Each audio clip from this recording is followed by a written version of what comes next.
అందరికీ జై భీమ్, జై పూలే. పెద్దపల్లి పార్లమెంట్ పరిధిలో ఉన్నటువంటి ప్రజలు మరి ఒక్కసారి ఆలోచన చేయాలి. మరి ఇప్పుడు పోటీ చేస్తున్న అభ్యర్థులు మరి వారికి ఎటువంటి అర్హతలు ఉన్నాయనేది మనం ఒకసారి ఆలోచించాలి. మరి కాంగ్రెస్ పార్టీ నుంచి గడ్డం వంశీకృష్ణ గారు మరి ఆయన పోటీ చేస్తారు. ఇప్పటికే తన ఇంట్లో మరి 2 ఎమ్మెల్యేలు ఉన్నటువంటి గడ్డం వంశీకృష్ణ కుటుంబంలో మళ్ళీ ఇలా ఆయన కూడా ఎంపీకి పోటీ చేయడానికి రావడం జరుగుతుంది. ఇలా కాంగ్రెస్ పార్టీ నాయకులు కార్యకర్తలు అహర్నిశలు కష్టపడి కాంగ్రెస్ పార్టీని అధికారంలో తీసుకొస్తే మరి గడ్డం వంశీకృష్ణ గారు ప్యారాచూట్ ఒక వ్యాపారవేత్త మరి వచ్చి అలా పెద్దపల్లి పార్లమెంట్ పరిధిలో పోటీ చేస్తారు. గడ్డం వంశీకృష్ణ గారు మీకు ఏ అర్హత ఉన్నది పెద్దపల్లి పార్లమెంట్ పరిధిలో మరి పోటీ చేయడానికి? ఇలా కాంగ్రెస్ పార్టీ నాయకుల కార్యకర్తలను మోసం చేసి మరి వారికి టికెట్ రాకుండా చేసి మీ యొక్క వ్యాపారంతో మరి వ్యాపార బలంతో ఇలా పెద్దపల్లి పార్లమెంట్గా పోటీ చేస్తారు. కానీ మీ కాంగ్రెస్ పార్టీ కార్యకర్తలే మరి మిమ్మల్ని చిత్తుగా ఓడించే అవకాశాలు ఉన్నాయి. గడ్డం వంశీకృష్ణ గారు మీరు పెద్దపల్లి పార్లమెంట్ పరిధిలో ఇప్పటి వరకు కూడా ఒక కంపెనీని ఎందుకు నెలకొల్పలేదు? మరి నిరుద్యోగులకు ఎందుకు ఉపాధి అవకాశాలు కల్పించలేదు పెద్దపల్లి పార్లమెంట్ పరిధిలో? మరి దానికి సమాధానం చెప్పాలి. మీ నాన్నగారు మీ యొక్క తండ్రి గారు అయినటువంటి గడ్డం వివేక్ గారు ఆయన బీజేపీ అధికారులు బీజేపీకి కాంగ్రెస్ మరి అదేవిధంగా కాంగ్రెస్ అధికారులు కాంగ్రెస్ కు బీఆర్ఎస్ అధికారులు బీఆర్ఎస్ కు ఏ పార్టీ అధికారంలో ఉంటే ఆ పార్టీలకు పోతాడు. 6 సార్లు 3 పార్టీలు మారినటువంటి చరిత్ర మీ యొక్క తండ్రి గారు అయినటువంటి ఎమ్మెల్యే మరి వివేక్ గారిది. ఇటువంటి ఎమ్మెల్యే గారికి కుటుంబంలో ఉన్నటువంటి గడ్డం వంశీకృష్ణ గారికి మరి ఏ విధంగా ఓటేయాలి? ఇవాళ గెలిచినాక మళ్ళీ బీజేపీ పార్టీకో బీఆర్ఎస్ పార్టీకో ఓడన్న నమ్మకం ఏమున్నదని మరి పెద్దపల్లి పార్లమెంట్ ప్రజలు ఒకసారి ఆలోచన చేయాలి. ఎందుకంటే గడ్డం వంశీకృష్ణ గారు ఇన్ని రోజులు మరి పెద్దపల్లి పార్లమెంట్ పరిధిలో లేడు. ఆయన హైదరాబాద్లో తన వ్యాపారాలు చేసుకుంటున్నటువంటి పరిస్థితులు ఉన్నాయి. బీజేపీ అధికారంలో ఉన్నప్పుడు బీఆర్ఎస్ అధికారంలో ఉన్నప్పుడు ఆయన ఒక తండ్రి గారు అయినటువంటి మా ప్రస్తుత ఎమ్మెల్యే మరి వివేక్ గారు ఆయన ఏం చేసిండే అంటే ఏ పార్టీ అధికారం ఆ పార్టీకి పోయింది. మరి ఆ పార్టీలలో ఉన్నప్పుడు తన కొడుకు సోలార్ కంపెనీని మరి తెచ్చుకున్నటువంటి మరి గడ్డం వంశీకృష్ణ గారు అదేవిధంగా వివేక్ గారు మరి ఆ కంపెనీలను అలాంటి కంపెనీలను మరి పెద్దపల్లి పరిస్థితులకు అనుగుణంగా ఉన్నటువంటి కంపెనీని ఒక్కరు కూడా ఎందుకు ఇక్కడ నెలకొల్పలేదు? అది మేము అడుగుతున్నాం. నిరుద్యోగులకు ఉపాధి అవకాశాలు కల్పించలేదు. మరి ఎందుకు ఇలా చేశారు మీరు గడ్డం వంశీకృష్ణ గారు? మరి ఇన్ని రోజులు మీకు పెద్దపల్లి పార్లమెంట్ ప్రజలు గుర్తుకు రాలేదా అని అలా అడుగుతున్నాం మేము. అదేవిధంగా మన హాస్పిటళ్లలో మరి మీ యొక్క తండ్రి గారు మరి అన్ని పార్టీలు మారుతున్నారు కదా, దేశంలోనే 6వ స్థానమో 7వ స్థానం ఉన్నటువంటి మీరు ఇవాళ రిజర్వ్ స్థానంలో పోటీ చేస్తానికి వస్తాడు. ఇంకా రిజర్వ్ల స్థానంలో పోటీ చేయడం సిగ్గుసేటు. ఇన్ని కోట్ల అధిపతిగా ఉండి కూడా మరి ఇక్కడ రిజర్వేషన్లో పోటీ చేస్తే ఇంకో దళిత బిడ్డకు అవకాశం లేకుండా అవుతుంది. మరి ఇంకో దళిత బిడ్డకైనా అవకాశం వచ్చేది కదా. మీరు ఏదైనా జనరల్ స్థానంలో పోటీ చేయొచ్చు కదా మీకు అంతగానం పోటీ చేయాలనుకుంటే. కానీ ఇదే రిజర్వేషన్లు మరి ఎందుకు మీరు వినియోగించుకుంటారు? ఎన్నో ఏళ్ళుగా మరి కుటుంబానికే మరి పెద్దపల్లి పార్లమెంట్ టికెటా అనేది మేము అడుగుతున్నాం. ఇలా మీరు ఎక్కడ ఉన్నారు గడ్డం వంశీకృష్ణ గారు? ఇలా దళితులతో బంధుత్వాలు మీకేమో మీ కుటుంబ సభ్యులకు మీకు ఇష్టం లేదు, కానీ ఆ దళితులు ఉపయోగించుకునేటువంటి రిజర్వేషన్లు మీకు కావాలా? మరి వీటిపైన మీరు సమాధానం చెప్పాలి. ఇన్ని రోజులు ఏడవేండు ప్రకృతి వనాల పేరిట వైకుంఠ ధామాల పేరిట గౌరవ ముఖ్యమంత్రి మాజీ ముఖ్యమంత్రి కేసీఆర్ గారు దళితుల భూములు గుంజుకున్నప్పుడు మరి మీరు ఎక్కడున్నారు గడ్డం వంశీకృష్ణ గారు?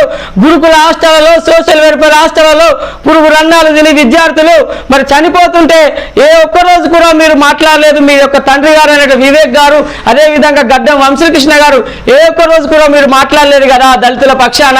మరి ఈ రోజు మరి ఏ ముఖం పెట్టుకొని మీరు ఓట్లు అడగడానికి వస్తారో మరి పెద్దపల్లి పార్లమెంట్ ప్రజలకు తెలియజేయాలి. దళితులకు 3 ఎకరాల భూమి అన్నారు కేసీఆర్, అదేవిధంగా దళిత ముఖ్యమంత్రి అన్నారు. ఎప్పుడు కూడా వాటి గురించి మీరు ప్రశ్నించలేదు. మరి ఇవాళ మరి ఏ ముఖం పెట్టుకొని మీరు పెద్దపల్లి పార్లమెంట్ ప్రజల్లో తిరుగుతారో గడ్డం వంశీకృష్ణ గారు మరి దీనిపైన తెలియజేయాలి. ఇవాళ మీరు గెలిచినా కూడా మీరు పెద్దపల్లి పార్లమెంట్లో ఉంటారన్న నమ్మకం కూడా ఇక్కడ ప్రజలకు లేదు. ఎందుకంటే మీరు ఇక్కడ ప్రజలకు ఇప్పటి వరకు చేసింది ఏమీ లేదు. అసలు మీరు పెద్దపల్లి పార్లమెంట్లో మీరు పుట్టినప్పటి నుంచి ఎన్ని రోజులు పెద్దపల్లి పార్లమెంట్ పరిధిలో ఉన్నారో మరి ప్రజలకు తెలియజేయాలి గడ్డం వంశీకృష్ణ గారు. ఎందుకంటే ఇవాళ ప్రజలు మీ కేవలం కుటుంబ వారసత్వానికే పార్టీలు అయిపోతున్నాయి తప్ప గౌరవ ముఖ్యమంత్రి రేవంత్ రెడ్డి గారు మరి ఆలోచన చేసి ఉండాల్సింది. ఇవాళ గడ్డం వంశీకృష్ణ గారిని కాంగ్రెస్ పార్టీ కార్యకర్తలు కొట్టే పరిస్థితులు మరి పెద్దపల్లి పార్లమెంట్ పరిధిలో ఉన్నటువంటి పరిస్థితి. కాబట్టి ప్రజలు ఆలోచించాలి. ఇలా కాంగ్రెస్ పార్టీ మరి అధికారంలోకి వచ్చిన తర్వాత ఇటువంటి ఇట్లాంటి నాయకులకు మరి పారాచూట్ వ్యాపారవేత్తలకే టికెట్లు ఇచ్చుకుంటా ప్రజలు మోసం చేస్తున్నటువంటి పరిస్థితులు. అదేవిధంగా మరి ప్రస్తుతం బీఆర్ఎస్ పార్టీ నుంచి వెళ్ళి మరి గౌరవ మాజీ మంత్రి కొప్పుల ఈశ్వర్ గారు ఆయన పోటీలో ఉండడం జరిగింది. మరి మా కొప్పులీశ్వర్ గారు మరి మీరు అధికారంలో ఉన్నప్పటి నుంచి వెళ్ళి మీరు ఏం చేసిరాయా? మీరు ఇన్ని రోజులు మీరే అధికారంలో ఉన్నారు కదా, పెద్దపల్లి పార్లమెంట్ ప్రజలకు మీరు ఏం చేసిరు? ఎంతమందికి దళిత బంధు ఇప్పించారు? మీరు ఎంతమంది దళితులకు మీరు ఉద్యోగ ఉపాధి అవకాశాలు కల్పించారు? ఎన్ని కార్పొరేషన్ రుణాలు ఇప్పించారో మరి చెప్పే దాని మీద శ్వేతపత్రం మీద ఒకటి విడుదల చేయాలి. గౌరవ మాజీ మంత్రి ప్రస్తుత పార్లమెంట్ బీఆర్ఎస్ అభ్యర్థి కొప్పుల ఈశ్వర్ గారు మరి ప్రజలకు సమాధానం చెప్పి మీరు ఓట్లు అడగడానికి రావాలి. ఏ ముఖం పెట్టుకొని ఇలా 6 సార్లు మీరు ఎమ్మెల్యే గెలిచి పెద్దపల్లి పార్లమెంట్ పరిధిలో ఉన్నటువంటి ప్రజలకు మీరు ఏం చేశారో మరి దానికి తెలియజేసి మరి ఓట్లు అడగడానికి రావాలి. ఏ ముఖం పెట్టుకొని మీరు ఓట్లు అడగడానికి వస్తాడో మరి కొప్పుల ఈశ్వర్ గారు మరి తెలియజేయాల్సిన అవసరం ఉన్నది. అదేవిధంగా బీజేపీ మరి దేశంలోనే రాజ్యాంగాన్ని మారుతానంటుంది. ఇలా బీజేపీ అభ్యర్థి గోమాజా శ్రీను గారు ఆయన కూడా మరి దానికి సమాధానం చెప్పాలి. భారత రాజ్యాంగం మారుతానని బీజేపీ మరి సొంత ఆ పార్టీ నాయకులే బహిరంగ వేదికల పైన చెప్తారు. మరి మణిపూర్ ఘటనలో చూసుకున్నట్టే మహిళల పైన వేధింపులు అత్యంత ఘోరమైన సంఘటనలు మణిపూర్లో జరిగినాయి. ఇవాళ బీజేపీకి కనుక ఓటు వేసినట్లయితే మణిపూర్లో జరిగినటువంటి సంఘటనలు మరి పెద్దపల్లిలో కూడా జరిగే అవకాశం ఉంటుంది. మరి ఆలోచన చేయాలి. ఢిల్లీ నడిబొట్టున మరి రెసిడెంట్స్ వాళ్ళు అక్కడ బ్రిజ్భూషణ్ ఒక బీజేపీ నాయకుడు ఇబ్బంది పెడతానని మొత్తుకుంటే వారిని పట్టించుకున్నటువంటి దాఖలాలు లేవు. బీజేపీ కనుక ఓటు వేస్తే బీజేపీకి ఇక్కడ గెలిస్తే మరో మణిపూర్ మనం చూడాల్సి వస్తుంది. కాబట్టి మరి నియోజకవర్గ పెద్దపల్లి పార్లమెంటు ప్రజలు ఆలోచన చేయాలి. ఈ 3 పార్టీలు బీజేపీ, బీఆర్ఎస్ మరి అదే విధంగా కాంగ్రెస్ 3 పార్టీలు కూడా ఆధిపత్య వర్గ పార్టీలే. వాళ్ళను వాళ్ళు కాపాడుకొని మన పేద ప్రజలు మోసం చేయడానికి వస్తున్నటువంటి నాయకులు ఇలా మరి ఇక్కడ మనం చూసుకున్నటువంటి ఈ పార్టీల నుంచి పోటీ చేసే నాయకులను మరి మనం ఏమని పోల్చుకోవాలయా అంటే ఇక్కడ మన ఒక వేటగారు ఒక పావురాన్ని పట్టుకొస్తారు. మరి ఆ పావురాన్ని పట్టుకొచ్చి అది మన పావురమే. ఆ పావురాన్ని పట్టుకొస్తే మన వలలో మరి మనల్ని అందరూ చిక్కినటువంటి పరిస్థితి ఉంటుంది. కాబట్టి మనం ఆలోచించాలి. ఆ పావురాలు లాంటి వాళ్ళే ఇలా బీజేపీ పార్టీ నుంచి పోటీ చేస్తున్నారు. గోమాస శ్రీనివాస్ కానీ బీఆర్ఎస్ పార్టీ నుంచి పోటీ చేస్తున్న కొప్పులీశ్వర్ గారు కానీ అదేవిధంగా కాంగ్రెస్ పార్టీ నుంచి పోటీ చేస్తున్న గడ్డం వంశీకృష్ణ గారు కూడా వేటగారు తీసుకొచ్చే అటువంటి పావురాల లాంటి వాళ్ళే. మరి మన ప్రజలు ఆలోచన చేయాలి. 75 సంవత్సరాలుగా ఈ ఆధిపత్య వర్గ పార్టీలు మనల్ని మోసం చేసుకుంటూ వస్తున్నాయి. ఇలా ఈ 3 పార్టీలు గెలిచినా కూడా భారత రాజ్యాంగాన్ని మార్చడానికి మరి ఈ 3 పార్టీలు కూడా సహకరించి వాళ్ళు అనుకున్నటువంటి ఆధిపత్య వర్గాలు అనుకున్నటువంటి పార్టీ రాజ్యాంగాన్ని మరి తీసుకొచ్చే ప్రమాదం కూడా ఉన్నది.